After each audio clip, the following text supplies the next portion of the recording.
State, Florida, one of the prettiest cities, Tampa. And we're gonna have a great fight. One that we've been waiting for a while. Tommy Fury is gonna show us what he's really made of. Hello, Mr. Banks. Don't be ashamed, it's so good. Your family, it's good. And we're gonna have our outstanding Jake Paul show us what he's all about against a real fighter, somebody with very deep roots in the sport. Obviously, the younger brother of the outstanding heavyweight champion, Tyson Fury. Any excitement here? Hello? Yes, this is gonna be December 18th, and it's gonna take place at Amalie Arena, and it's gonna be presented by Showtime Sports, Holden Productions, and Most Valuable Promotions. Did y'all get a chance to see Problem Bot? He disappears. That guy just kind of shows up and disappears. I hope he gets a chance to come in and make an appearance. Just to give you a couple of snippets about this fight, Jake Paul is going to be facing 22-year-old Tommy Fury. And like I said, Tommy, the younger brother of Tyson Fury, I'm a huge fan. And when you have a 4-0 record with 3 KOs, you wonder, how in the world are you going to face somebody with such deep roots? And to get a little bit more on that information, we're going to be talking to the stars of the event. But right now, I am in awe because, again, we're among boxing royalty. The nephew of the great Emmanuel Stewart, great boxer, great trainer, Mr. Sugar Hill is with us. Sugar, thank you for joining us. Thank you for having me here. And I have to say, you look quite dapper today. Always do, though. It's Vegas. I know. You haven't said anything about my hair. What's up with that? Because it's always nice. Thank you.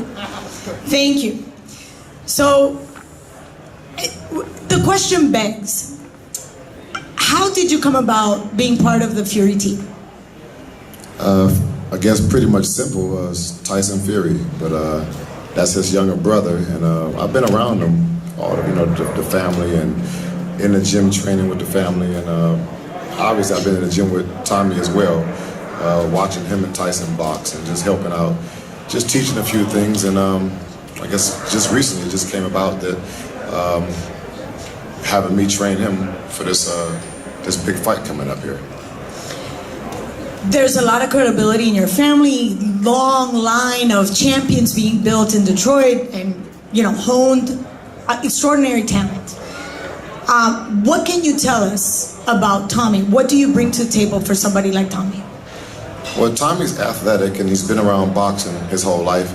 Not actually boxing, but being around it, seeing it, and wanting to do it. But for whatever reasons, he didn't stay in boxing as much as Tyson did. And he's very athletic, very determined, and he learns fast. So it's exciting for me to be able to work with somebody like that, because that's what makes me get up and go a lot more, for somebody who really wants to learn and is excited about it. We all know that Tommy has, like you said, a great background in sports, very athletic, but he's now an influencer. He's a star, very famous. He's actually a star in the UK in one of those reality shows. So, at 22, life could take a completely different direction. How serious is he about the sport? I believe Tommy's very serious about the sport. We joke around a little bit, but he always gets a little bit upset when you talk about it, about him, his other career moves that he's involved in, and he does really want to box. I mean, he's taking this fight here, and he's taking it very seriously, and it's in his blood. It's boxing. It's also in his culture too. So the whole family boxes. Me spending time over in England with Tyson and his family, the first thing they do with the kids is they want to say, can he fight? That's the first thing they want to know. So that's just a part of their culture, and it's in his blood as well. So can you really blame a guy who's good looking, coming from a family with deep roots in the sport, good, and a star influencer? Reality TV has made huge stars. He can't really be upset about that, really. I wish I was a reality show star. Anyway, when we look in the future, does Tommy have what it takes to be a real contender? I just believe time will tell. You know, he's just starting to learn some new things in boxing. This is it's a lot different than watching on TV and watching your big brother. So it's just a learning process, and just time will tell. You can't really say it right now. If I had those kind of powers, then. Well, you know what they say, if my aunt had wheels, she'd be a bicycle. That's not happening either. But I'm pretty sure you're very good at what you do. I know so. So let's not complain about that. I'm very happy you're here, and I'm very excited to see what's going to happen December 18th. And right now we're going to open the floor for the press to make questions, to ask questions. We have a mic going on. Steve.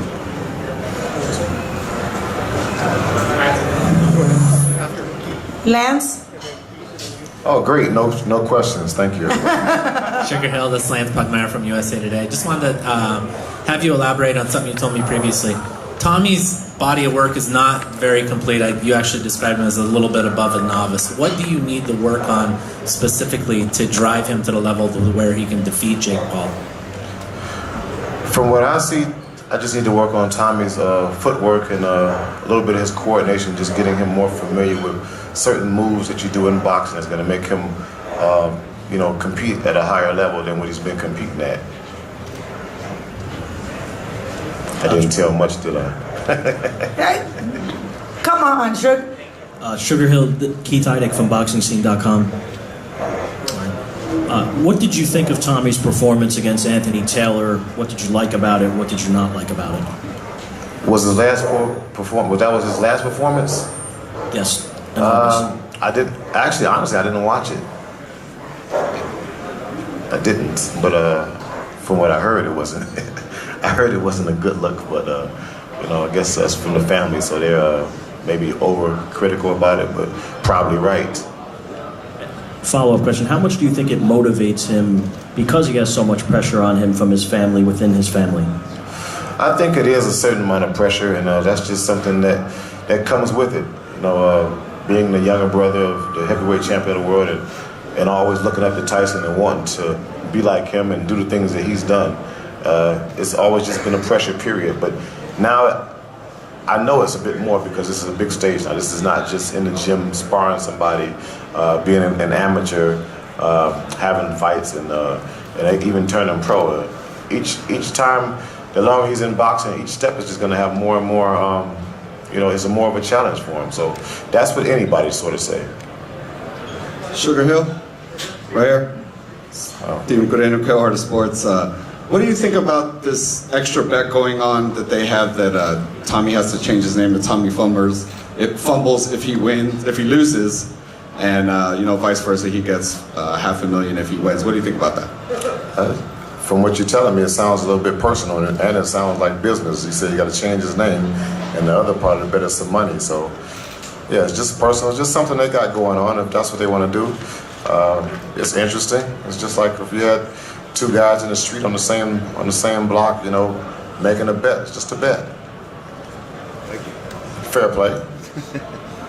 Javon, over here.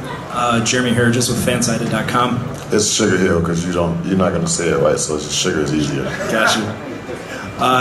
When you're dealing with a fighter with potential, what are the things that you're looking at specifically when you see him, and how do you go about unlocking that potential? And is it that much harder when you're dealing with someone that's starting from a base level?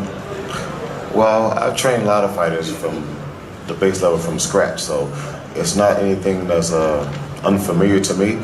Mainly what I do is I watch them shadow box and just start making adjustments. I need to know what they're thinking when they're in their shadow boxing, and that tells me a lot on what I need to work on with the fighters. And with me, everything I do is basics anyway, so I'm going to start to correct and fix the fundamentals, so then you'll be able to achieve and to excel in the things that the fighter wants to do, what is in his mind and what he wants to create. Sugar Hill, Mohammed Mubarak with the Electronic Urban Report. Tell us what more can you give to Tommy to add to his development, and where is he at right now? In your opinion, where is he at? in his development? Well, I think Tommy is at the development stage right now, just the beginning to start to understand and be really involved and focused in boxing.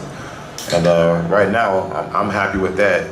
And I think it's going to be a fast progress for Tommy because some of the things I've showed him, how he grabbed hold to him so quickly and is able to do them, it reminds me a bit of Tyson. It's just that Tyson's been boxing his whole life in the ring and in the gym, and Tommy hasn't. So it's going to be interesting just to watch how fast he's going to really grow. And like I said, it's exciting to me because I just enjoy teaching and watching somebody learn and go out there and do it and be happy about it. Hi, Sugar Hill, right here, Giandra LaBeouf, Boxing Insider. To follow up on what you just said, since the Furies are a fighting family, you just mentioned that he just hasn't fought his whole life like his brother. Is there a signature thing that the Fury family does in fighting, and does Tommy have that? It's not a signature thing, it's just fighting. So that would be the signature. Everybody in the family fights. And secondly, you've seen a lot of styles throughout your career. How would you categorize Jake Paul's style? What would you liken it most to from what you've seen of his fighting? I was just watching on the screen here and I was talking to one of my other young fighters, Nico Ali Walsh, and I was asking him what did he see in the fight. And it's just a lot, Jake is very creative in the ring. I'm watching him, so I hear bad talk about him, but I have to give him a lot of credit for what he's doing and how he's learning. He doesn't look like a beginner like everybody's talking about, like a very, very beginner because of the things that he's doing as far as thinking and making adjustments and creating opportunities to land punches. And I think he's coming along just fine, just as well as anybody who's just starting boxing. Thank you, Giandra. It's always so good to see you. And I know Tommy was supposed to be with us today, so it's not like we came empty-handed. Unfortunately, he had a family emergency. He's actually flying back to the UK as we speak, so we hope everything is working out well. And I'm pretty sure we're going to have him soon via satellite, Zoom. It's technology. Thank you, Chris de Blasio. We will have him, we promise. Not today, soon. So I just have one question. I know you're very strict. You always, put us at bay. Media is always at bay in your camp. How are you going to control the media attention that somebody like Tommy will bring to any boxing camp? Well, in the gym, we're just training, so it's no windows, and that's it. Close the door, start training.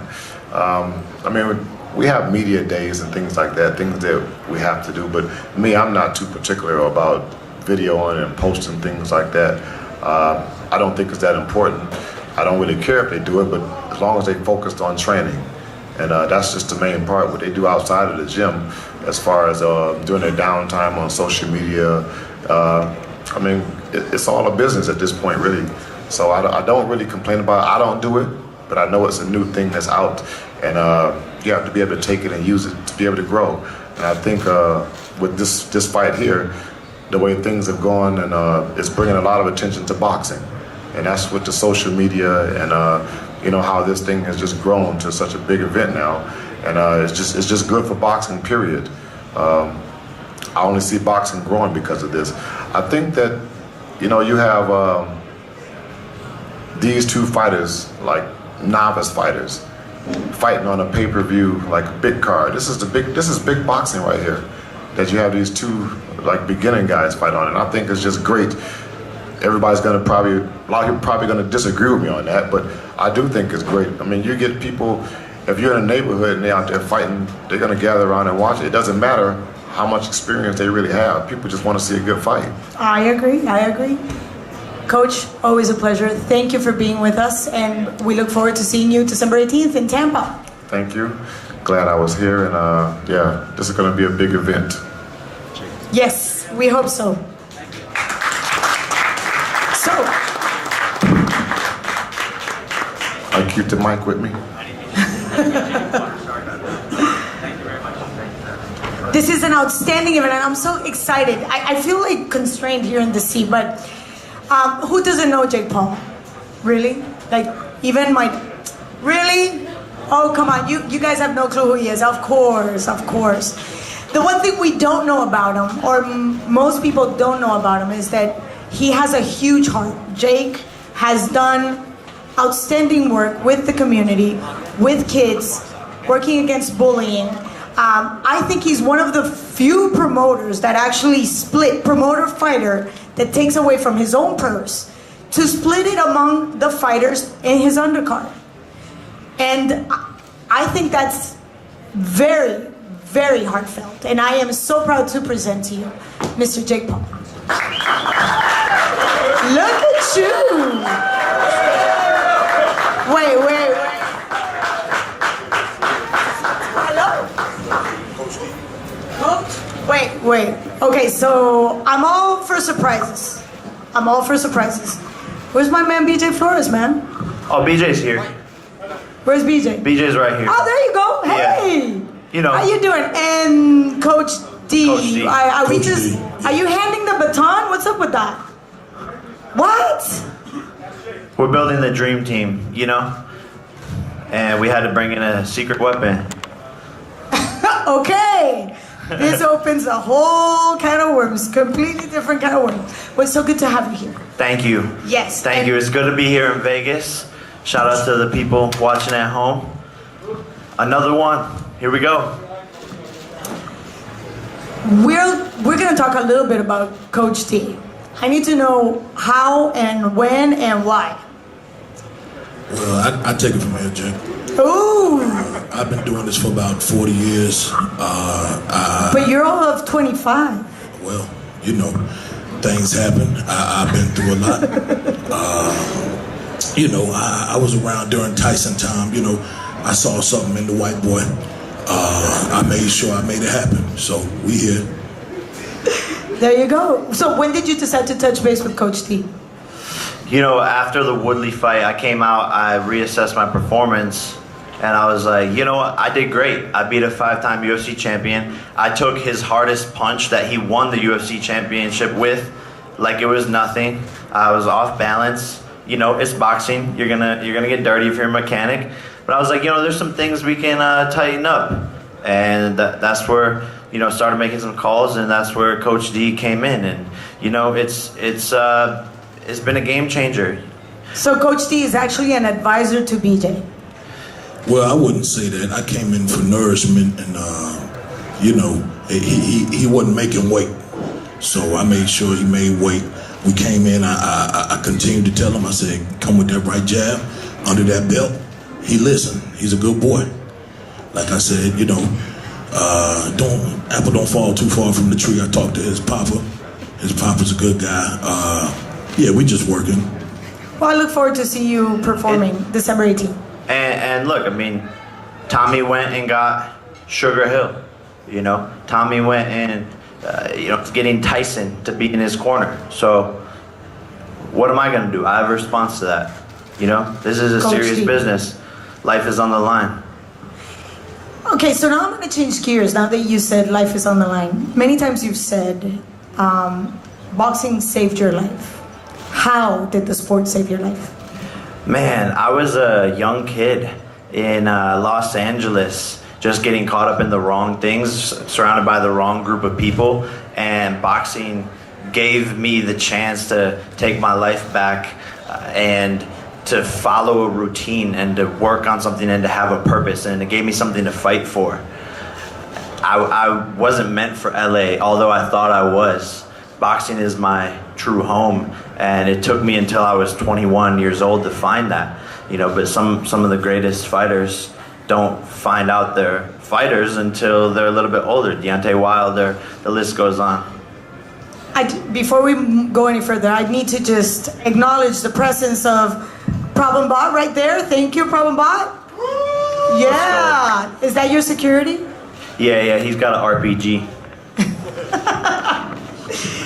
You know, a lot of people talk about what you do outside the ring. Obviously, you've been an influencer all your life, even before influencers were, you know, famous and the thing to do and trending. But there's a lot more to you. I just gave a little bit of snippets of what you do for the community. First of all, talk to us about that commitment against bullying and children, just in general. Yeah, look, I want to use my platform for good. Ever since I was young, you know, my dad who's here today, shout out Greg Paul, we would always go and give back, volunteering, handing out food on Thanksgiving, whatever it was, we always wanted to get involved in the community. And I had a dream as a kid to have a foundation, have a charity, and now I'm, you know, finally at a place where I felt like I was able to give back and to use my platform to give back. And that's why I'm passionate about Boxing Bullies, my foundation, and fighting back against bullying, because I once was a bully and I realized it wasn't cool. And then I got cyberbullied by my peers and friends when I started to post videos online. And I was like, wow, these comments hurt. And I realized this is a big problem in our generation. And cyberbullying affects so many people. And I think boxing gives people confidence, you know, to not have to feel like they need to pull other people's down or to just be themselves. And that's what it did for me. And so I want to be able to share boxing and this message just with the whole entire world. And I think everyone should take up the sport, even just for fitness, confidence, and being able to protect yourself. Mental health, key. Thank you for that. But talking about the sport itself, I get a chance to speak to fighters all the time, and the one thing they always say is boxing is a very jealous wife. It doesn't like to share their talent, it doesn't like to share their men. You spread yourself out so thin that I wonder, how deep is your commitment to the sport itself? I'll take this one.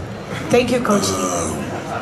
I'll probably say, you know, this kid right here, we've been coaching him. He been a smart kid, he a good boy, like I said. He can fight. At the end of the day, if it ain't about fighting, it ain't about a motherfucking thing. You know what I'm saying? So, you know, I brought him in, he gonna fight. Well, we tried to get your brother, didn't we? Yep. We tried to get his brother. Yep. His brother was running.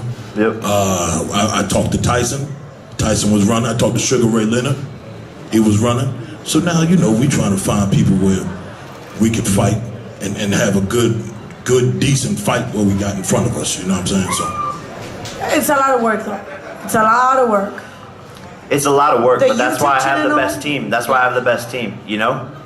I'm surrounded. It's not just me. Jake Paul is not a one-man operation. I brought in the best. I have the best filmers, the best security, the best managers, advisors, business partners, investors, editors, you name it, mascots. So it's not just me, and we can get the job done. Clearly, the formula is working, so Yes, that's why we're here. Yes, we'll it run is. y'all through a drill as well. If we could do it now, that'd be fine. We can run through the drill. That way you do. You're gonna run through the drill right now? Go ahead. Cameras on, please. Oh, this is gonna be interesting.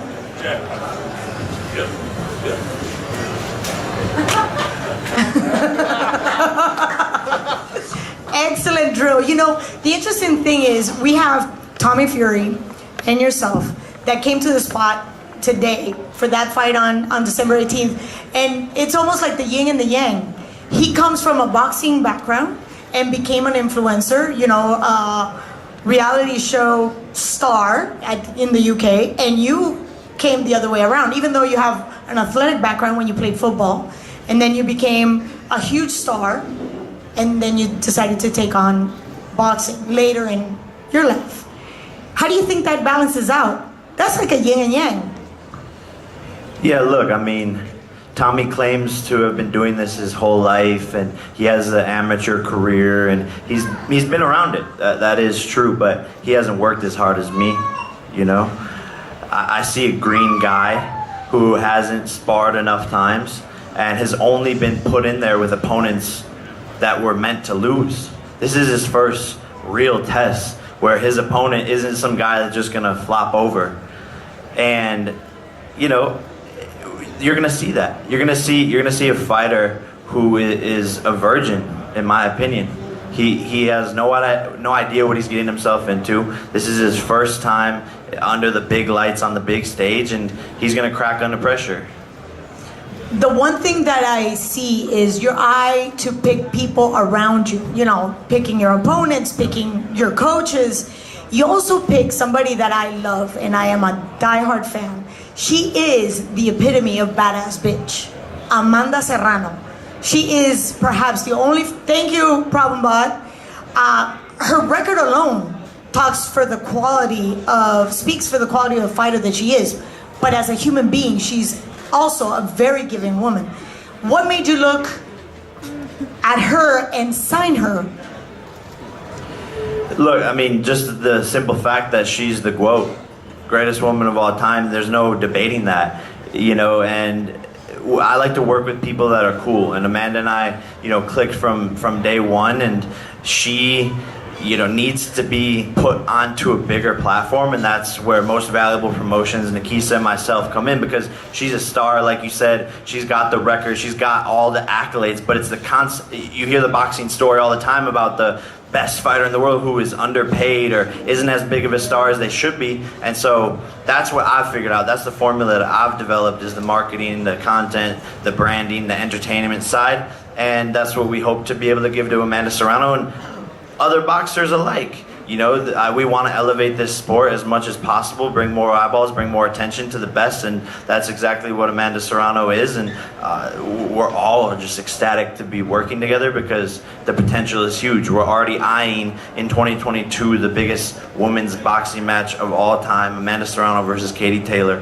Wow. Working with Eddie Hearn to get that done. So, We've been waiting for the fight for a while. Yeah. Yes, we have. But it needed that extra juice. Yes, it does, and you gave it to her. As a matter of fact, she's going to be in this event.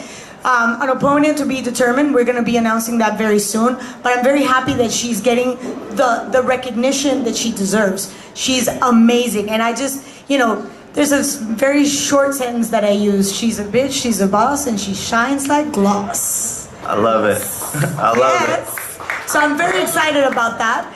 And now we're going to open the floor for questions from the press. Jake, Keith Heidick from BoxingScene.com. How you doing? I was just wondering if you can compare the type of challenge that you expect from Tommy Fury as opposed to what Tyron Woodley presented for you. Yeah, I think it's two very different style of fighters. I think Tyron just has so much experience. He's been in there with the hardest hitters, as the best in the world. And so he's had that experience, and he knew how to counter and take away some of my best things in the ring, and how to take a punch. Tommy Fury hasn't been tested, so we will see how he responds. And I think that's the beautiful thing about this fight, is the unknown. Is he actually a Fury? Or will we find out that he's just a half Fury? Does he have the heart like his brother? Or is he just living in the shadow of his brother? I think the beautiful thing about this fight is stepping into the unknown, because this is also my first time fighting a real boxer, quote unquote, whatever that means. And he's undefeated, he's young, same age, same height, same weight. So it's really a perfect matchup, and we're just gonna see who worked harder, who wants it more, and who has that dog inside of him. Jay, Ellie Segbeck, ES News. Quick question. So you have a bet going on with him about changing the name, and what's your prediction for the fight? What round does it end? I will TKO him in the later rounds. Tommy hasn't gone past 4 rounds. He hasn't even had a fight past 4 rounds. So I think he'll be gassed. This will be the first time him actually faced by someone who could hit, who is the same weight as him. He's always fought smaller guys with losing records. So I think he's going to fade. I know he's going to fade. It just, what round? 5th, 6th, maybe 7th. Maybe I knock him out the last 10 seconds of the 8th. But he's not hearing that 8th bell ring. Jake? I got $500K on the line. So, when Tommy loses, he has to change his name to Tommy Fumbles. And, he accepted it. I'm putting $500K. It's on the line. So we'll see what happens. Jake, Mike Coppinger, ESPN, right here. Look, one of the biggest issues in boxing right now is that a lot of the top names aren't very active. But yet you're here with your 3rd pay-per-view fight of 2021. Why do you think it is that you're able to get all these fights in, and a lot of the other guys, obviously you have less fights, but you're still fighting pay-per-view fights and all the media obligations that go with it. Why do you think the other guys aren't fighting as often? Like you said, it's one of the biggest problems in boxing is promoters not wanting to risk their big fighters losing. because that's their paychecks. That's how they make their revenue, and so it's too big of a risk for them. But me, we're a big team, but a nimble team. We move fast, we make decisions, and I'm not scared of anybody. People are saying, fight this person, fight that person, fight this person. I'm doing these fights literally as fast as we can get the deals done. And I think a lot of these pro boxers, from what I'm sort of finding out, is they don't work actually that hard, and they're not really down to fight all the time whenever the call comes in. So I think that's the big difference. This is my fourth fight in 12 months. It's the third pay-per-view this year, but it's 4 fights in 12 months. So really the only person that's as active at this big of a platform is Canelo. I have a question about that. I'm sorry. I just want to address something, because I feel like everybody at the end of the day, the white boy can fight. You know what I'm saying? And I feel like people try to underestimate it. You know that. Yeah, he can fight. So. I have a question about that. This is perhaps the biggest week in boxing in 2021. Canelo against another outstanding fighter, Caleb Plant. Your views on that fight? Who's going to take the win? It's exciting. In boxing now, rarely as a fan do we see these big fights where you get excited and you wake up on Saturday morning and you're like, man, I can't wait for tonight because I'm so excited for the fight. That's only happened maybe once or twice this year, with the Fury Wilder fight, maybe Mayweather Logan, maybe a couple of Jake Paul fights, but this one's exciting. History making. It's great and it's great for the sport. The unification of 168. Can Canelo do it? Can Caleb Plant do it? Undefeated, another undefeated fighter in his record. And this fight is exactly what boxing needs more of. We want to see Canelo versus Benavidez. We want to see Plant versus Benavidez. We want to see these big fights. Why aren't they happening? Who? The promoters. Because I'm sure the fighters want the payday. That's above my payday. So I wish I had the answer to that. Jake, Marcus Hayes, Fight Hub TV. Thanks for taking my question. I'm wondering, you've come into boxing to sort of disrupt the landscape of the traditional boxing with having big fight after big fight after big fight and being a relatively new name. Talk to us about that. Is that what you planned, or is that just how things are shaking out? Yeah, for sure. I mean, I'm a young fighter that still has a lot of things to prove, but with each fight, I'm elevating my level of opponent, and we just want to do it bigger and bigger and bigger. And boxing is the snowball effect. When you keep on winning as a fighter, they just get bigger. The fights get bigger. Everything's more exciting. And so we've just taken this step by step. But yeah, this has been in the cards the whole way. When I first said, like 2 years ago, hey, I want to fight Conor McGregor. I want to fight Nate Diaz. I want to fight. I was joking about fighting Mike Tyson. I was saying I want to fight Canelo. I remember the list. And by the way, yeah, the list. I remember the list. Javante, everyone's on the list. And people it doesn't were like, matter what weight division. No, it doesn't. But people were like, oh, this kid's crazy 2 years ago. And now, it's like, wow. We've gotten this far, this fast, and the world is my oyster. All I have to do is 3 letters, W-I-N. And why do you think I work so hard? Why do you think I've progressed a lot faster than a lot of these pros are? Because I'm having to rise up to the highest level of boxing with 18 months of experience, 20 months of experience. So I'm progressing a lot faster than a lot of these pro boxers, and it is what it is because they don't have the pressure. They don't really have anything they lose. They lose, it's whatever. If I lose, the whole world's laughing. The whole world's like, yeah, we told this kid, like, we got him. This was just a thing. He's not a real pro. Get him out of here. Finally, we got our sport back. A lot of boxing wants to see me lose. A lot of them want to see me win, but a lot of them want to see me lose. So I have a pressure, and that's created a diamond. I have an answer to that comes from a very credible source, Marco Antonio Herrera, world champion in 3 different divisions, Hall of Famer. And we talked about you in this fight. And that's one thing that a lot of people don't know. A lot of fighters do support this because they're bringing a new generation of fans. How responsible do you feel bringing this new generation that don't remember the Julio Cesar Chavez, or they just know about Muhammad Ali because of the documentary? Yeah, no, I'm fully responsible for all of it. Who else would be? I'm not sure. Like I said, 4 fights in 12 months. I have 65, 70 million followers across my platforms. That's a younger demographic, and they're coming into the sport of boxing, and they're going to become fans of other people. There's room for everyone to grow. I can build my skyscraper as high as I want to without it touching your skyscraper, or his skyscraper, or anyone's skyscraper. We can all build our buildings as high as possible, and that's what I want to do, is just bring more eyeballs to the sport, and that's what I've done. This question is for Coach D, straight back. Coach D, we just saw you come off the off season, one of the biggest tours of the year. Just this being one of the biggest fights of the year, just want to see what you feel you can contribute and bring to this event.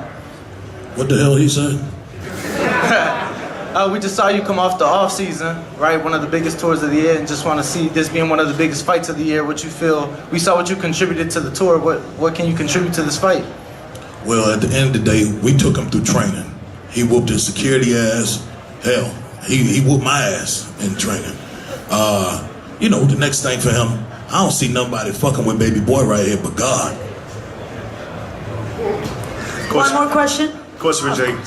Jake, one person that is, right here. One person that's always talked, you've had back and forth with, is Dana White. And Dana White has asked, when are you going to fight somebody your age, and when are you going to fight somebody that's a boxer? You're doing that now. So do you have a message for him?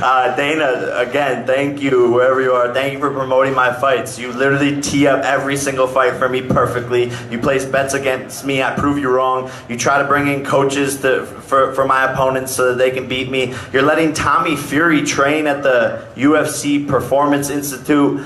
Give it up, guy. Like, give it up.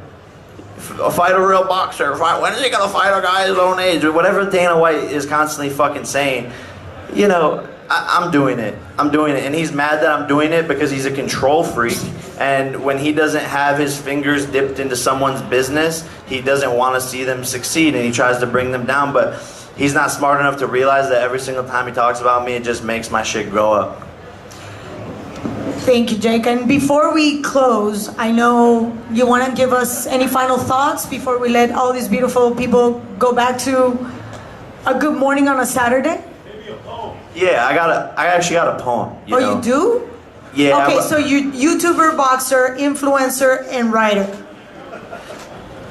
I wrote this. I'm upset that Tommy's not here. I know he's taking care of his mother, and I respect that, as a man, and I hope she's okay. I hope the family's gonna do well, but I got a little something for him. Roses are red, violets are blue. In his first obligation, Mr. Fury couldn't come through. No worries, only stress for a few. I'm used to promoting my fights alone. I just didn't think I'd have to do this one too. Carrying the marketing sales, oh Lord, what's new? And y'all wonder why the highest paid boxers are me and Canelo, top 2. One girl whispers, there goes Tommy Fury and his pretty green eyes. Her friend replies, yes, it's true, but he prefers to kiss guys. Tommy Fury's friends let him skip leg day. Just look at those chicken thighs. December 18th, his home won't be the only thing burglarized. I'm stealing his family's boxing legacy, all because Tommy did too much ecstasy while Jake was in the gym sparring heavily. The best bet for Tommy is a Molly May pregnancy. Tommy, it's okay, you lost. You'll still be a great dad. But when she finds out about his side alley makeout in Brampton, she's gonna be a little mad. After all this, though, I will say Tommy has a lot of spirit. A lot of Spirit airline miles. Tommy is still saving up to be able to sit in the aisles. Roses are red, violets are blue. December 18th, Tommy Fury, you will be on the canvas, kissing my shoe. Well said, well said. Thank you for your time, Coach T. It's a pleasure meeting you. Can't wait to see you in the corner. BJ, I got your back. Maybe I get a chance to go in the ring. You be my coach. Thank you, everybody, for joining us. Great shout out to Resorts World.